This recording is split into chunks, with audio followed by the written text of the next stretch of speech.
Welcome to I dream. నేను మీ భవ్య. ఇప్పుడు మనతో పాటు ఉన్నారు సర్జికల్ గ్యాస్ట్రోఎంట్రాలజిస్ట్ డాక్టర్ శ్రీమన్నారాయణ. నమస్తే సార్, ఎలా నమస్తే. ఉన్నారు? హాయ్. సార్, ఈ లాంగ్ టర్మ్ అందరూ గ్యాస్ వచ్చిందన్న వెంటనే గ్యాస్ టాబ్లెట్ వేసేసుకుంటారు. బట్ ఈ లాంగ్ టర్మ్ కనుక ఈ టాబ్లెట్స్ వాడటం వల్ల ఎటువంటి ఎఫెక్ట్స్ ఉండే ఛాన్స్ ఉంటుంది? జనరల్‌గా గ్యాస్ టాబ్లెట్ అండి ప్రిస్క్రిప్షన్ అవసరం లేకుండానే మనకి ఫార్మసీలో దొరికేస్తది. ఈవెన్ అవును. మీరు వెస్టర్న్ కంట్రీస్‌లోకి వెళ్ళినా కూడా మ్మ్. గ్యాస్ టాబ్లెట్స్‌కి ప్రిస్క్రిప్షన్ అవసరం లేదు. డోలో టాబ్లెట్ లాగా అన్నమాట. ఓకే. ఇప్పుడు మనము సెన్సస్ ప్రకారం చూసుకుంటే ఏమవుతది అంటే డోలో అంటే పారాసిటమాల్. మ్మ్. పారాసిటమాల్ టాబ్లెట్ ఎంత అబ్యూజ్ అవుతుందో అంటే ఎలా వాడుతున్నామో మన గ్యాస్ టాబ్లెట్స్ కూడా అలాగే వాడేస్తున్నారన్నమాట. ఓకే. సో బాగా అబ్యూజ్ అవుతున్న టాబ్లెట్స్, అన్నెసెసరీ యూజ్ చేస్తున్న టాబ్లెట్స్ అన్నమాట ఇవి. మ్మ్. సో ఈ యాంటాసిడ్స్ అంటాం యాక్చువల్‌గా వీటిని. లేకపోతే ప్రజోల్ టాబ్లెట్స్ అని చెప్తారు. Gas tablets. జనరల్‌గా అందరికీ అర్థమయ్యే లాంగ్వేజ్ ఏంటంటే పడగడుపునే ఏమీ తినకుండా వేసుకునే టాబ్లెట్ ఇది యాక్చువల్‌గా అవునవును. చెప్పాలంటే. అవును. సో మనకున్న చాలా తక్కువ టాబ్లెట్‌లో ఇది ఒకటి. పడగడుపున ఏమీ తినకుండా వేసుకునే టాబ్లెట్. అందరి వాడికి అర్థం కావాలంటే. మ్మ్. యాక్చువల్‌గా ఇది ఏం పని చేస్తది అని మనకు తెలుసుకుంటే లాంగ్ టర్మ్‌గా వాడితే ఎన్ని ప్రాబ్లమ్స్ వస్తదో తెలుస్తది యాక్చువల్‌గా. Right, right. సో ఈ టాబ్లెట్ ఎలా పనిచేస్తదంటేనండి, మనం టాబ్లెట్ తీసుకున్న తర్వాత పడగడుపుతో తీసుకుంటాము. అది కూడా ఎందుకంటే ఫాస్టింగ్‌లో ఉన్నప్పుడు తీసుకుంటేనే ఈ టాబ్లెట్ పనిచేస్తది. మ్మ్. తిన్న తర్వాత పనిచేయదు ఈ టాబ్లెట్. ఓకే. ఇది వెళ్ళి మన లోపల యాసిడ్‌ని సిక్రీట్ అవ్వకుండా ఆపుతది. మ్మ్. సో ఒక టాబ్లెట్‌తో మనం ఆ రోజు యాసిడ్ అంతా ఆపడం కుదరదు అన్నమాట. సో ఈరోజు టాబ్లెట్ వేసుకున్నాం అనుకోండి, నెక్స్ట్ డే 3 డేస్ వరుసగా వేసుకుంటే మనకి ఎఫెక్ట్ వస్తది.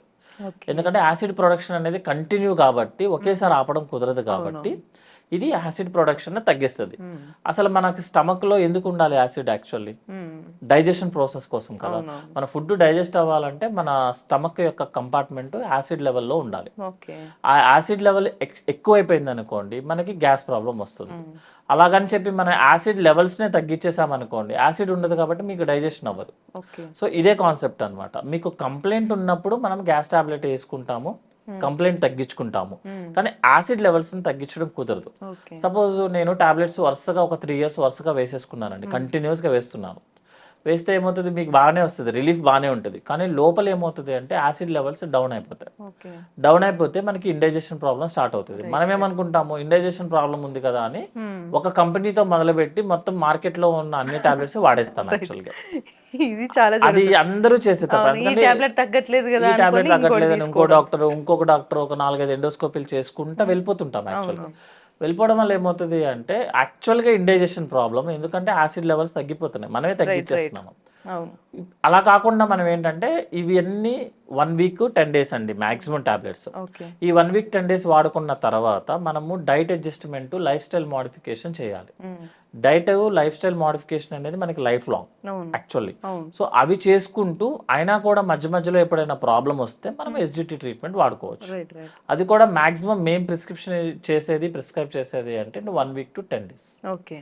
తర్వాత ఒకవేళ సపోజ్ అప్పటికి తగ్గలేదంటే అర్థం ఏంటంటే మీరు లైఫ్ స్టైల్ మోడిఫికేషన్ చేసుకోవట్లేదు. రైట్, ఎందుకు అంటే ఎస్‌జిటి అనేది మన లైఫ్ స్టైల్ యొక్క సైడ్ ఎఫెక్ట్. మన యొక్క హరీబరీ లైఫ్‌కి సైడ్ ఎఫెక్ట్. మ్మ్. అవి తగ్గించుకుంటే ఆటోమేటిక్‌గా తగ్గుతుంది. ఇదేమి టాబ్లెట్స్‌తో తగ్గే జబ్బు కాదు యాక్చువల్లీ. టాబ్లెట్స్‌తో మనకి రిలీఫ్ వస్తది అంతే. ఓకే. లేదండి నేను వాడతాను, అయినా సరే నేను ఎక్కువ రోజులు ఈ యాసిడ్ ప్రొడక్షన్ తగ్గించే టాబ్లెట్ నేను వాడతానన్నారనుకోండి, మ్మ్. మ్మ్. మన స్టమక్ లోపల ఉన్న వాల్యూస్ మారిపోతాయి అన్నమాట. మ్మ్. ఒక లేయర్ ఇంకొక లేయర్ కింద మారుతది. మన బాడీలో ఎప్పుడైనా సరే అక్కడ ఆల్రెడీ ఉండాల్సిన ఒక లేయరు మ్మ్. ఇంకొక లేయర్ కింద కన్వర్ట్ అయిందనుకోండి, దాన్ని మనం క్యాన్సర్ యొక్క ఎర్లీ స్టేజ్ అని చెప్తాం. ఓకే. సో ఒక పేషెంట్ కనుక మార్నింగ్, ఈవినింగ్ గ్యాస్ టాబ్లెట్స్, మ్మ్. పడగడుపున వాడే టాబ్లెట్స్ మ్మ్. కంటిన్యూస్‌గా 3 ఇయర్స్ కనుక వాడితే మ్మ్. 1000 మందిని మనం తీసుకుంటే ఒకళ్ళకి క్యాన్సర్ వచ్చే ఛాన్సెస్ ఉన్నాయని మనకి రిపోర్ట్స్‌లో ఉన్నాయి.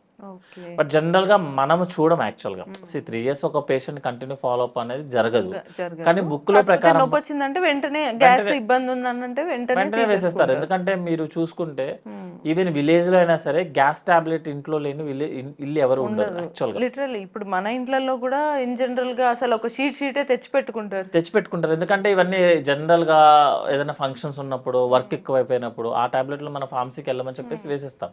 అవును. కొంతమంది ఏంటంటే ముందు జాగ్రత్తగా ఆల్కహాల్ తీసుకునేటప్పుడు టాబ్లెట్లు వేసుకున్న మహానుభావులు కూడా ఉన్నారు యాక్చువల్‌గా చెప్పాలంటే. అంటే అంత అబ్యూస్ సార్, చేస్తారు. అంటే ఆల్కహాల్ మీరు అన్నట్టుగానే ఇప్పుడు ఆల్కహాల్ ముందు కనుక వాళ్ళ టాబ్లెట్ వేసుకుంటే వాళ్ళకి ఎఫెక్ట్ అవ్వదంటారు? ఎఫెక్ట్ అట్లా అవ్వదు. రూల్ అసలు ఏం లేదండి. ఆల్కహాల్ తీసుకున్న వాళ్ళందరికీ ఎస్‌డిటీ వస్తదని రూల్ ఏం లేదు కదా. Indigestion problem. సో వీళ్ళు ఏం చేస్తారంటే జనరల్‌గా ముందే టాబ్లెట్ వేసేసుకుంటేనే మనకి ఎప్పుడైనా ఇన్ఫెక్షన్ వచ్చినప్పుడు యాంటీబయాటిక్ పనిచేస్తది కానీ యాంటీబయాటిక్ వేసుకుంటే నాకు ఇన్ఫెక్షన్ రాదని ఎక్కడ లేదు కదా. Right, right.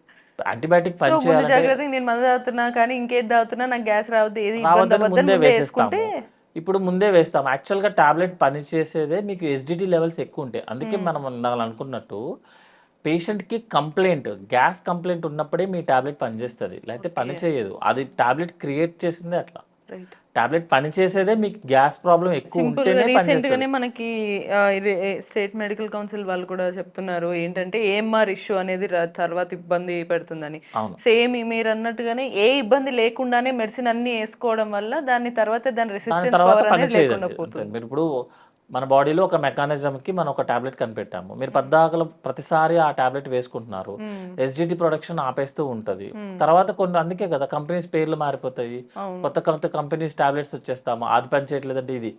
మీరు చూసుకుంటే అన్ని స్ట్రిప్స్‌లోనూ సేమ్ టాబ్లెట్ ఉంటది. అవును. సేమ్ కాంపోజిషన్ ఉంటది. పేర్లు మారుతాయి, లేబుల్ మారుతది అంతే. అవును. అయినా కూడా పేషెంట్‌కి పనిచేయదు. డబుల్ డోస్ ఏస్తాడు. సిరప్స్ యాడ్ చేస్తుంటాడన్నమాట. హ్మ్. దాని బదులు ఏంటంటే లైఫ్ స్టైల్ మోడిఫికేషన్ చేసుకుంటూ ముందు జాగ్రత్తగా టాబ్లెట్స్ ఎప్పుడు పనిచేయవు మనకి. ఓకే. షుగర్ వస్తదని చెప్పి టాబ్లెట్ ఏసుకుంటే షుగర్ రాకుండా ఆగుద్దా? ఆగదు రాదు. కదండీ. రాదు. నెక్స్ట్ లూజ్ మోషన్స్ ట్రావెలింగ్ చేసేటప్పుడు లూజ్ మోషన్స్‌కి టాబ్లెట్‌లు ఏసుకొని ముందే ఎక్కితే లూజ్ మోషన్స్ ఆగిపోతాయి. రావు. ప్రాబ్లమ్ వచ్చినప్పుడు మాత్రమే టాబ్లెట్ పనిచేస్తది. Right. Right. Without that tablet పనిచేయదనమాట. రైట్. సో ఇప్పుడేంటంటే కొత్తగా ఏం స్టార్ట్ చేశారు అంటే యాంటాసిడ్స్ అనమాట. యాక్చువల్లీ యాంటాసిడ్స్ అంటే ఏంటంటే సిరప్స్. ఓకే. ఏదైతే మనం రెగ్యులర్‌గా యూజ్ చేసే ఎనీ యాంటాసిడ్స్ అన్నీ సిరప్సే అనమాట. కొత్తగా రాఫ్ట్ కాంపోజిషన్ అని కొత్తగా వచ్చాయన్నమాట. ఓకే. ఇవన్నీ ఏం చేస్తాయంటే మనకి స్టమక్‌లో యాసిడ్ లెవెల్ ఉంటది కదా! హ్మ్. హ్మ్. కొన్ని యాంటాసిడ్స్ ఏం చేస్తాయంటే ఆ యాసిడ్ ఈ సిరప్ కలిసి మిక్స్ అయిపోయి న్యూట్రలైజ్ అయిపోతాయి. ఓకే. సో మీకు రిలీఫ్ తొందరగా వస్తది. కానీ రిలీఫ్ అనేది తక్కువ టైంలో వచ్చేస్తది. తక్కువ టైం ఉంటది. ఓకే. మనకి ఏదైనా తొందరగా వస్తే తొందరగా పోతది యాక్చువల్‌గా. అవునవును. సో కొత్తగా రాఫ్ట్ అనేది ఒక కాంపోజిషన్స్ వచ్చాయన్నమాట. అవేం చేస్తాయంటే యాసిడ్ లెవెల్ మీద ఒక లేయర్ లాగా ఫార్మ్ అవుతది యాక్చువల్లీ. ఓకే. సో ఇవేంటంటే రెగ్యులర్‌గా యూజ్ చేసుకోవచ్చు. బట్ ఏదైనా సరే ఒక కెమికల్ కాంపౌండ్ మన బాడీలో ఎక్కువసేపు ఎళ్తుందనుకోండి, దాని డ్యామేజ్ ఎలా చేస్తదనేది మన చేతుల్లో ఉండదు. రైట్. ఏదన్నా ఒక ఫార్మాస్యూటికల్ కంపెనీ నుంచి ఒక డ్రగ్ బయటకొచ్చిందనుకుందాం. హ్మ్. హ్మ్. దాని సైడ్ ఎఫెక్ట్‌లు, దాని ఎఫెక్ట్‌లు ఒక 100 పీపుల్ మీదో లేకపోతే 100 యానిమల్స్ మీదో చెక్ చేస్తారు. రైట్. క్రోర్స్ పీపుల్ మీద చెక్ చేయరు కదా! అవును. సో ఏదైతే అవసరమైతదో దాన్ని మాత్రమే యూజ్ చేసుకోవాలి. లేకపోతే మనకి ఇండైజెషన్ ప్రాబ్లమ్స్ రావటము. హ్మ్. నెక్స్ట్ ఏంటంటే ఈ సిరప్స్ అన్నీ కూడా మెటల్స్ బేస్ చేసుకొని ఉంటాయి యాక్చువల్‌గా. అవును. మెటల్స్ అన్నమాట. మీకు కాల్షియము, మెగ్నీషియం అనే మెటల్స్. మీరు ఎక్సెసివ్ మెటల్స్ తీసుకుంటే మనకి పూర్వకాలంలో పాయిజనింగ్స్ అంటే మెటల్స్ యాక్చువల్లీ. ఓకే. మీరు ఏదైనా వాడినా మెటల్ యాక్చువల్‌గా పాయిజనింగ్‌లో ఉండేది మెటల్ యాక్చువల్‌గా. మెటల్ ఎక్సెసివ్ యూజ్ చేస్తే పాయిజన్. ఓకే. సో మీరు సిరప్స్ ఎక్కువ యూజ్ చేసినా కూడా అందులో కాల్షియం, మెగ్నీషియం కాంపోజిషన్స్ ఉంటాయి.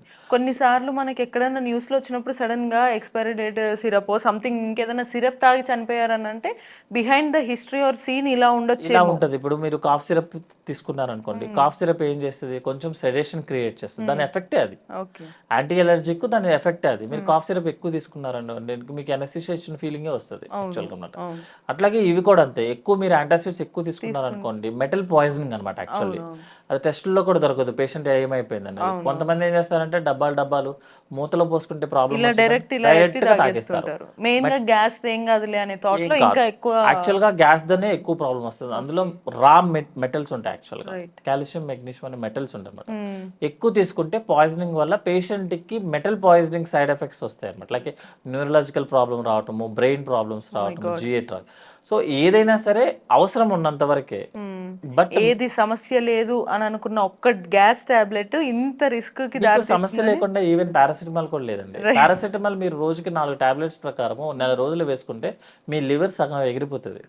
అమ్మ బాబోయ్! 4 గ్రామ్స్ చొప్పున మీరు 1 వీక్ 4 గ్రామ్స్ అంటే 4 టాబ్లెట్స్ హ్మ్. హ్మ్. చొప్పున మీరు 1 వీక్ గట్టిగా వాడారనుకోండి. ఆ కొంచెం పేషెంట్ సలపరంగా ఉందని ఊరికే ఏసేయడం ఆ! కరెక్ట్ కాదు. ఆ పేషెంట్‌కి గనక ఆల్రెడీ జెనెటికల్‌గా లివర్ కొంచెం అటు ఇటుగా అంటే హ్మ్. మంచిగా కాదు, మంచిగా ఉందనుకోండి. హ్మ్. మన లివర్ సగం లెగిసిపోతది.